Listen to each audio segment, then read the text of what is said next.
പുതിയ വീഡിയോയിലേക്ക് എല്ലാവർക്കും സ്വാഗതം. ഇന്ന് നമ്മൾ പഠിക്കുന്നത് ക്ലാസ് 9 ചാപ്റ്റർ 2 ആണ്. ഇൻട്രൊഡക്ഷൻ ടു ലീനിയർ പോളിനോമിയൽസ് എന്നുള്ള ചാപ്റ്ററാണ്. അപ്പോൾ ഫസ്റ്റ് ചാപ്റ്റർ ഞാൻ അപ്ലോഡ് ചെയ്തിട്ടുണ്ട്. നിങ്ങൾക്ക് വീഡിയോ ഇഷ്ടപ്പെടുകയാണെങ്കിൽ ചാനൽ സബ്സ്ക്രൈബ് ചെയ്യാനും നിങ്ങളുടെ ഫ്രണ്ട്സിനൊക്കെ ഷെയർ ചെയ്ത് കൊടുക്കാനും മറന്നു പോകരുത്. അതുപോലെ എല്ലാവരും വീഡിയോ ലൈക്ക് ചെയ്യുകയും കമൻറ്റ് ചെയ്യുകയും ചെയ്യണം കേട്ടോ. അപ്പോൾ ഈ ചാപ്റ്ററിൽ എന്താണ് നമുക്ക് പഠിക്കാനുള്ളതെന്ന് നോക്കാം. അപ്പോൾ ആൾജിബ്രിക് എക്സ്പ്രഷൻസിനെ കുറിച്ചൊക്കെ നമ്മൾ കഴിഞ്ഞ ക്ലാസ്സുകളിലൊക്കെ നമ്മൾ പഠിച്ചിട്ടുണ്ട്. അതായത് 8th 7th നമ്മൾ പഠിച്ചിട്ടുണ്ട്. ഈ ചാപ്റ്ററിൽ നമ്മളൊരു സ്പെഷ്യൽ ടൈപ്പ് ആൾജിബ്രിക് എക്സ്പ്രഷൻ ആണ് പഠിക്കാൻ പോകുന്നത്. അതിനെ നമ്മൾ ലീനിയർ പോളിനോമിയൽസ് എന്ന് വിളിക്കും. ലീനിയർ പോളിനോമിയൽ എന്ന് പറയുന്ന ഒരു സ്പെഷ്യൽ ടൈപ്പ് ആൾജിബ്രിക് എക്സ്പ്രഷനാണ് പഠിക്കുന്നത്.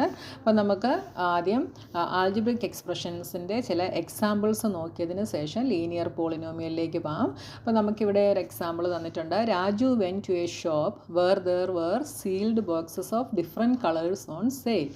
The shop owner told him that the red boxes have 4 pens each and the blue boxes have 5 pencils each. Now if Raju bought X red boxes and Y blue boxes, how can he quickly figure out the total quantity of pens and pencil?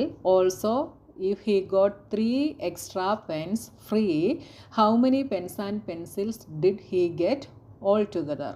അപ്പോൾ ഇവിടെ രാജു കടയിൽ പോയി sealed boxes ആണ് വാങ്ങിയത്, different കളറിലുള്ളത്. അപ്പോൾ അതിൽ ഒരു red ബോക്സിൽ 4 പെൻസും ബ്ലൂ ബോക്സസിൽ 5 പെൻസിൽ വീതവുമാണ് ഉണ്ടായിരുന്നത്. രാജു എക്സ് റെഡ് ബോക്സസ് വാങ്ങി. എത്ര ബോക്സസ് വാങ്ങി എന്നുള്ളതിൻ്റെ നമ്പർ എന്താ പറഞ്ഞിരിക്കുന്നത്? എക്സ് ആണ് പറഞ്ഞിരിക്കുന്നത്. അതേപോലെ വൈ ബ്ലൂ ബോക്സസും വാങ്ങി. നമ്മളോട് എന്ത് കണ്ടുപിടിക്കാൻ പറഞ്ഞാൽ how can he quickly figure out the total quantity of pens and pencil. അപ്പോൾ പെൻസിലിൻ്റെ ടോട്ടൽ ക്വാണ്ടിറ്റി എങ്ങനെ കണ്ടുപിടിക്കാം? ഒരു ബോക്സിൽ 4 പെൻസ് വീതമാണുള്ളത്. അതേപോലത്തെ എത്ര ബോക്സസ് വാങ്ങി? എക്സ് റെഡ് ബോക്സസ് വാങ്ങി. അപ്പോൾ ടോട്ടൽ ക്വാണ്ടിറ്റി, പെൻസിൻ്റെ ടോട്ടൽ ക്വാണ്ടിറ്റി കണ്ടുപിടിക്കണേ എന്ത് ചെയ്യണം? Number of boxes into number of pens in each box അല്ലേ. അപ്പോൾ അത് രണ്ടും കൂടെ മൾട്ടിപ്ലൈ ചെയ്ത് കഴിഞ്ഞാൽ നമുക്ക് പെൻസിൻ്റെ ടോട്ടൽ ക്വാണ്ടിറ്റി കിട്ടും. അപ്പോൾ എന്ത് വരും? 4 × x, ദാറ്റ് ഈസ് 4x. അപ്പോൾ പെൻസ് 4x ആണ്. ഇനി പെൻസിലിൻ്റെതോ? പെൻസിൽ ഒരു ബോക്സിൽ 5 പെൻസിൽസ് വീതമാണ്. അതേപോലത്തെ വൈ ബോക്സസ് ആണ് വാങ്ങിയത്. അപ്പോൾ ടോട്ടൽ ക്വാണ്ടിറ്റി എന്ത് വരും? 5 വൈ വരും. പിന്നെന്താ പറഞ്ഞേ? He got 3 extra pence. 3 extra പെൻസും കൂടെ കിട്ടി. ഇപ്പോൾ നമ്മൾ എത്ര പെന്നും പെൻസിലും കൂടെ മൊത്തത്തിലുണ്ട് എന്ന് പറയണം. അപ്പോൾ നമുക്കിവിടെ ടോട്ടൽ പെൻസ് 4x ആണ്, പെൻസിൽസ് 5y ആണ്, അതിൻ്റെ കൂടെ 3 പെൻസ് എക്സ്ട്രാ കിട്ടി അല്ലേ. അപ്പോൾ എന്ത് വന്നു? 4x + 5y + 3 ആണ് നമുക്ക് കിട്ടിയ ആൾജിബ്രിക് എക്സ്പ്രഷൻ എന്ന് പറയുന്നത്. ഓക്കെ, ഇനി ഇതിലെ 4xനെയും 5yയെയും 3യെയും നമ്മൾ വിളിക്കുന്ന പേരാണ് ടേംസ് എന്ന് വിളിക്കും. 4x, 5y and 3 are terms of the expressions. ഇതിനെ സെപ്പറേറ്റ് ആയിട്ട് ഓരോന്നിനെ നമ്മൾ ടേംസ് എന്ന് വിളിക്കും. ഇനി x and y are letter numbers. എക്സും വൈയും എന്താണ്? ലെറ്റർ നമ്പേഴ്സാണ്. പിന്നെന്താ? 4 and 5 are the coefficients of x and y അല്ലേ. 4x എടുത്തു കഴിഞ്ഞാൽ എക്സ് ലെറ്റർ നമ്പറാണ്. 4 എന്ന് പറയുന്നത് എക്സിൻ്റെ കോഎഫിഷ്യൻ്റ് ആണ്. മനസ്സിലായല്ലോ? 5y എടുത്താൽ അതിലെ 5 എന്ന് പറയുന്നത് വൈയുടെ കോഎഫിഷ്യൻ്റ് ആണ്. ഇനി ഇവിടെ ലെറ്റർ നമ്പർ ഇല്ലാത്ത ഒരു ടേം ഉണ്ട്. അതേതാണ്? 3. അതിനെ വിളിക്കുന്ന പേരാണ് കോൺസ്റ്റൻറ്റ്. ലെറ്റർ നമ്പർ ഇല്ലാത്തതിനെ നമ്മൾ എന്ത് വിളിക്കും? കോൺസ്റ്റൻറ്റ് എന്ന് വിളിക്കും. അപ്പോൾ ഈ ലെറ്റർ നമ്പേഴ്സിനെ നമ്മൾ ഇനി മുതൽ വിളിക്കുന്ന പേരാണ് വേരിയബിൾസ്. എന്ത് വിളിക്കും? വേരിയബിൾസ് എന്ന് വിളിക്കും. അങ്ങനെയാണെങ്കിൽ 4x + 5y + 3യിലെ എക്സിനെയും വൈയെയും നമ്മൾ എന്ത് വിളിക്കും? വേരിയബിൾസ് എന്ന് വിളിക്കും. അപ്പോൾ എക്സും വൈയും എന്ന് പറയുന്ന വേരിയബിൾ യൂസ് ചെയ്തിട്ടാണ് 4x + 5y + 3 എന്നുള്ള ഈ ആൾജിബ്രിക് എക്സ്പ്രഷൻ ഉണ്ടായിട്ടുള്ളത്. അപ്പോൾ 4xും 5yയും 3യും എന്താണ്? ടേംസ് ആണ്. 4 എക്സിൻ്റെ കോയിഫിഷ്യൻ്റ് ആണ്, 5 വൈയുടെ കോയിഫിഷ്യൻ്റ് ആണ്, 3 കോൺസ്റ്റൻ്റ് ആണ്, പിന്നെന്താ എക്സും വൈയും എന്താണ് വേരിയബിൾസ് ആണ്. ഇത്രയും കാര്യങ്ങൾ മനസ്സിലായല്ലോ. ഇനി നമുക്ക് സെക്കൻഡ് എക്സാമ്പിൾ എന്താണ് എന്ന് നോക്കാം. A rectangular garden of length L meters and width W meters has to be fenced and decorated. A wire fence is to be laid along the length costing 100 per meter. അപ്പോൾ നോക്കിയേ, rectangular ഗാർഡൻ്റെ length എന്ന് പറയുന്നത് L മീറ്റേഴ്സും width എന്ന് പറയുന്നത് W മീറ്റേഴ്സുമാണ്. അപ്പോൾ ലെങ്തിൽ wire ഫെൻസാണ് വയ്ക്കുന്നത്. അപ്പോൾ മീറ്ററിന് എത്രയാണ് 100 റുപ്പീസാണ് per metre. And a wooden fence is to be built along the width. വിഡ്ത്തിൽ എന്താണ് വുഡൻ ഫെൻസാണ് ബിൽറ്റ് ചെയ്യുന്നത്. അതിൻ്റെ കോസ്റ്റ് എന്ന് പറയുന്നത് പെർ മീറ്ററിന് 80 റുപ്പീസാണ്. Special seeds have to be sown throughout the garden which will cost ₹50 per square metre. അപ്പോൾ special seed വിതയ്ക്കുന്നതിന് ഒരു സ്ക്വയർ മീറ്ററിന് ₹50 വെച്ചാണ് കോസ്റ്റ് ആവുന്നത്. നമ്മളോട് എന്ത് കണ്ടുപിടിക്കാനാണ് പറഞ്ഞിട്ടുള്ളത്? What will be the total cost incurred അല്ലേ? ടോട്ടൽ കോസ്റ്റ് കണ്ടുപിടിക്കാനാണ് നമ്മളോട് പറഞ്ഞിട്ടുള്ളത്. അപ്പോൾ ഇതിൻ്റെ ഒരു ഫിഗർ നമുക്കിവിടെ തന്നിട്ടുണ്ട്, കണ്ടോ? ലെങ്ത് L മീറ്റേഴ്സ് എന്താണ് വയർ ഉപയോഗിച്ചാണ് അല്ലേ, വയർ ഉപയോഗിച്ചാണ്. വിഡ്ത്ത് W മീറ്റേഴ്സ് വുഡ് ഉപയോഗിച്ചാണ് ബിൽറ്റ് ചെയ്യുന്നത്. പിന്നെന്താ ഇവിടെ സ്പെഷ്യൽ സീഡ് വിതയ്ക്കുന്നുണ്ട് അല്ലേ, അതിൻ്റെ കോസ്റ്റും നമ്മളോട് പറഞ്ഞിട്ടുണ്ട്. അപ്പോൾ cost of wire fencing along the garden length. അപ്പോൾ ലെങ്ത് ഇവിടെ എത്ര എണ്ണം ഉണ്ട്? റെക്റ്റാങ്കിൾ ഗാർഡൻ ആണ്. അപ്പോൾ ഇവിടെ 2 ലെങ്തുകളുണ്ട് അല്ലേ. അപ്പോൾ 2 ലെങ്തുകളും കൂടെ ചേർത്ത് നമുക്ക് എന്തെടുക്കാം? 2L എന്നെടുക്കാം. അപ്പോൾ ലെങ്തിന് പെർ മീറ്ററിന് എത്രയാണ്? 100 റുപ്പീസാണ്. അപ്പോൾ 2L × 100 ചെയ്ത് കഴിഞ്ഞാൽ നമുക്ക് എന്ത് കിട്ടും? കോസ്റ്റ് ഓഫ് വയർ ഫെൻസിങ് കിട്ടും. 2 × 100 ഈസ് 200L. അപ്പോൾ ₹200L ആണ് cost of wire fencing along the garden length. ഇനി വിഡ്ത്തോ? വിഡ്ത്ത് എത്ര എണ്ണമുണ്ട്? 2 എണ്ണമുണ്ട്. അപ്പോൾ നമുക്ക് 2W എന്ന് എടുക്കാം. അവിടെ റേറ്റ് എത്രയായിരുന്നു? 80 റുപ്പീസ് ആയിരുന്നു അല്ലേ. അപ്പോൾ 80 × 2 160W. ഡബ്ല്യുവും കൂടെ നമ്മൾ ഇതിൻ്റെ കൂടെ എഴുതും. അപ്പോൾ cost of wooden fencing along the garden width എന്ത് വരും? 160W എന്ന് വരും. ഇനി cost of sowing seeds throughout the entire garden, അത് ഡിപ്പെൻഡ്സ് ഓൺ ദി ഏരിയ അല്ലേ, ഏരിയ അനുസരിച്ചാണ്. അപ്പോൾ റെക്റ്റാങ്കിൾ ഗാർഡൻ്റെ ഏരിയ എന്ന് പറയുന്നത് എന്താ? L × W ആണ്. അപ്പോൾ ഇവിടെ ഏരിയയ്ക്കാണ് നമ്മളോട് പറഞ്ഞിട്ടുള്ളത്. ക്വസ്റ്റ്യനിൽ നോക്കിയേ, പെർ സ്ക്വയർ മീറ്റർ. അപ്പോൾ ഒരു സ്ക്വയർ മീറ്ററിന് 50 റുപ്പിയാണ് അല്ലേ. അപ്പോൾ റെക്റ്റാങ്കിൾ ഈ ഗാർഡൻ്റെ ഏരിയ എന്ന് പറയുന്നത് L × W, അതായത് L × B, ലെങ്ത് × ബ്രെഡ്ത്ത് ആണ് റെക്റ്റാങ്കിളിൻ്റെ ഏരിയ അല്ലേ. അപ്പോൾ ബിക്ക് പകരം നമ്മളിവിടെ W ആണ് എടുക്കുന്നത്. അത് ഒരു സ്ക്വയർ മീറ്ററിന് 50 റുപ്പീസ് വെച്ചാണ്. അപ്പോൾ × 50യും കൂടെ വരും. അപ്പോൾ എന്ത് വരും? 50LW എന്ന് വരും.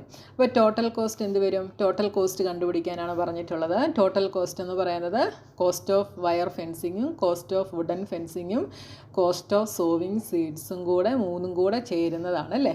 അപ്പോൾ ആദ്യത്തേത് എന്തായിരുന്നു?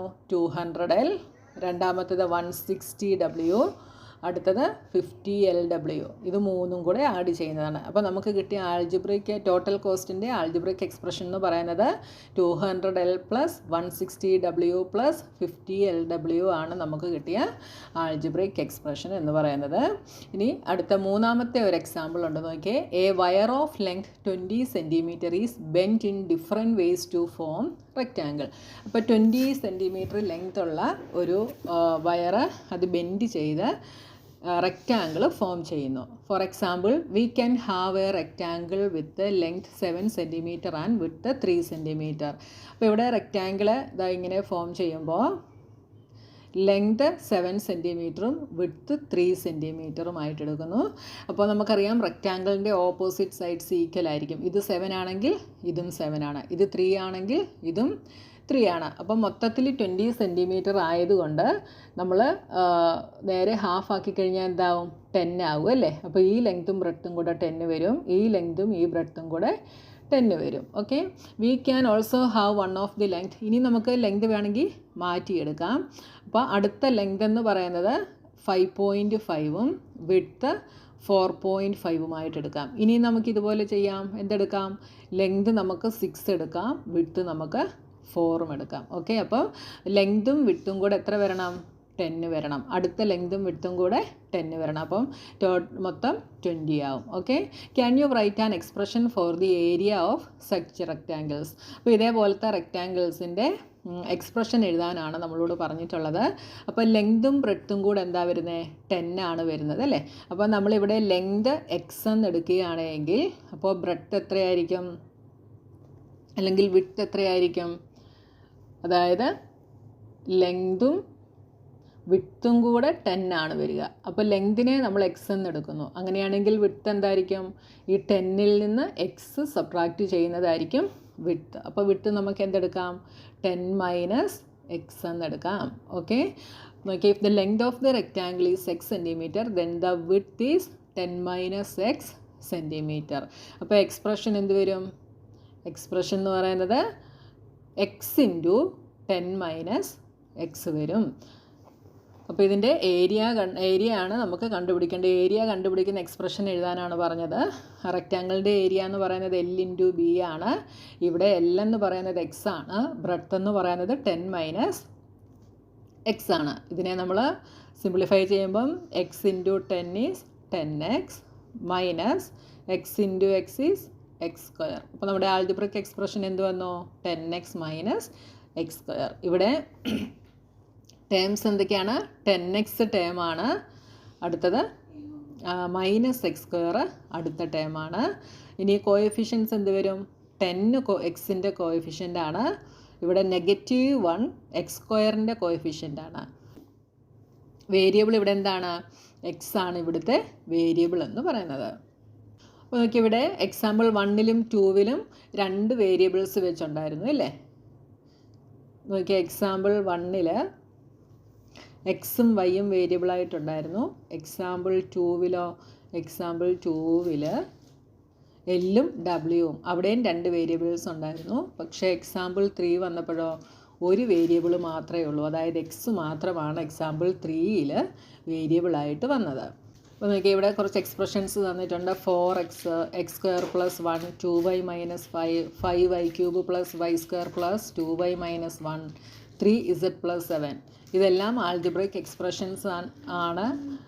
പക്ഷേ ഇതിനെല്ലാം ഒരു വേരിയബിൾ മാത്രമാണ് ഉള്ളത്. ഒന്നെങ്കിൽ എക്സ്, കണ്ടോ ഈ എക്സ്പ്രഷനകത്ത് എക്സ് മാത്രമാണുള്ളത്, ഈ എക്സ്പ്രഷനിൽ വൈ മാത്രമാണുള്ളത്, ഈ എക്സ്പ്രഷനിലും വൈ മാത്രമാണുള്ളത്, ഈ എക്സ്പ്രഷനിൽ ഇസഡ് മാത്രമാണുള്ളത്. ഒന്നെങ്കിൽ എക്സ്, അല്ലെങ്കിൽ വൈ, അല്ലെങ്കിൽ ഇസഡ്. ഇനി നോക്കിയാൽ അടുത്ത expression X square plus 5x plus 1. ഈ എക്സ്പ്രഷനിലെ ഹയസ്റ്റ് പവർ, എക്സിൻ്റെ ഹയസ്റ്റ് പവർ എന്താണ്? ഇവിടെ 2 ആണ് എക്സിൻ്റെ ഹയസ്റ്റ് പവർ. ഇനി അടുത്ത ഈ ഒരു എക്സ്പ്രഷനകത്ത് ഹയസ്റ്റ് പവർ വേരിയബിൾ എന്താണ് ഇവിടെ ഉള്ളത്? വൈ ആണ് വേരിയബിൾ ഉള്ളത്. ഇതിൻ്റെ ഹയസ്റ്റ് പവർ എന്ന് പറയുന്നത് 3 ആണല്ലേ. പവറുകൾ ഇവിടെ 3ഉം 2ഉം ആണ് വൈ വേരിയബിളിനുള്ളത്. അപ്പോൾ ഇവിടുത്തെ ഹയസ്റ്റ് പവർ എന്ന് പറയുന്നത് 3 ആണ്. ഇങ്ങനെ 1 വേരിയബിൾ മാത്രം വരുന്ന എക്സ്പ്രഷൻസിനെ നമ്മൾ വിളിക്കുന്ന പേരാണ് 1 വേരിയബിൾ പോളിനോമിയൽസ്, അല്ലെങ്കിൽ യൂണിവേരിയേറ്റ് പോളിനോമിയൽസ്, അല്ലെങ്കിൽ സിംപ്ലി ഇതിനെ പോളിനോമിയൽസ് എന്ന് പറയും.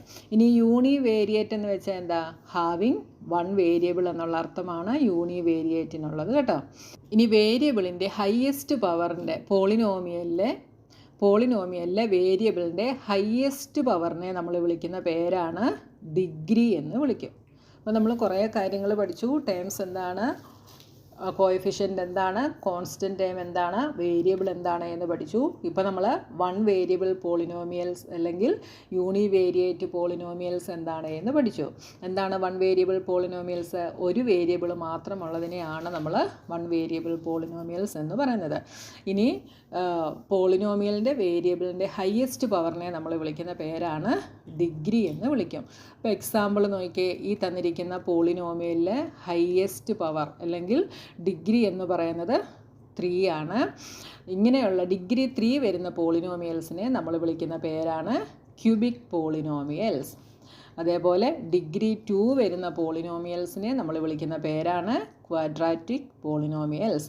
ഡിഗ്രി 1 വരുന്ന പോളിനോമിയലിനെ നമ്മൾ വിളിക്കുന്ന പേരാണ് ലീനിയർ പോളിനോമിയൽസ്. ഓക്കെ, ഒന്നുകൂടെ ഞാൻ പറയാം. ഡിഗ്രി 1 ആണെങ്കിൽ ലീനിയർ, ഡിഗ്രി 2 ആണെങ്കിൽ ക്വാഡ്രാറ്റിക്, ഇനി ഡിഗ്രി 3 ആണെങ്കിൽ cubic. Okay, the constant 8 is a polynomial of degree 0 as it can be written as 8x raised to 0 in which the power of the variable x is 0. Such polynomials are called constant polynomials. അതായത് നമ്മൾ numbers മാത്രമായിട്ട് എഴുതുമല്ലോ, അങ്ങനെയുള്ളതിനെ നമ്മൾ വിളിക്കുന്ന പേരാണ് constant polynomials. ഇതിൻ്റെ degree 0 ആണ്, കാരണം ഇതിന് എക്സ് റേസ് ടു 0 എന്നുണ്ട്. അതായത് നമ്മൾ പോളിനോമിയൽസ് എഴുതുമ്പോൾ ഇപ്പോൾ 3x² പ്ലസ് 5x പ്ലസ് 4 ഇങ്ങനെ എഴുതുമല്ലോ. അപ്പോൾ ഇവിടെ 2 വന്നു, ഇവിടെ 1 വന്നു, അടുത്തത് 0 വരും. എക്സ് റേസ് ടു 0 എന്ന് പറയുന്നത് എന്താണ്? X raise to 0 is 1. അതുകൊണ്ടാണ് നമ്മളിവിടെ അത് എഴുതാത്തത് കേട്ടോ. അപ്പോൾ 4 മീൻസ് 4x റേസ് ടു 0. അപ്പോൾ കോൺസ്റ്റൻറ്റ് ടേം തന്നിട്ട് അതിൻ്റെ ഡിഗ്രി ചോദിച്ചാൽ എന്ത് പറയണം? Degree is 0. ഇതേപോലത്തെ പോളിനോമിയൽസിനെ നമ്മൾ കോൺസ്റ്റൻറ്റ് പോളിനോമിയൽസ് എന്ന് പറയും. അപ്പോൾ ഇന്നത്തെ ക്ലാസ്സിൽ നമുക്ക് ഇത്രയും മതി. ഇനി എക്സസൈസുമായി നമുക്ക് നെക്സ്റ്റ് വീഡിയോയിൽ കാണാം.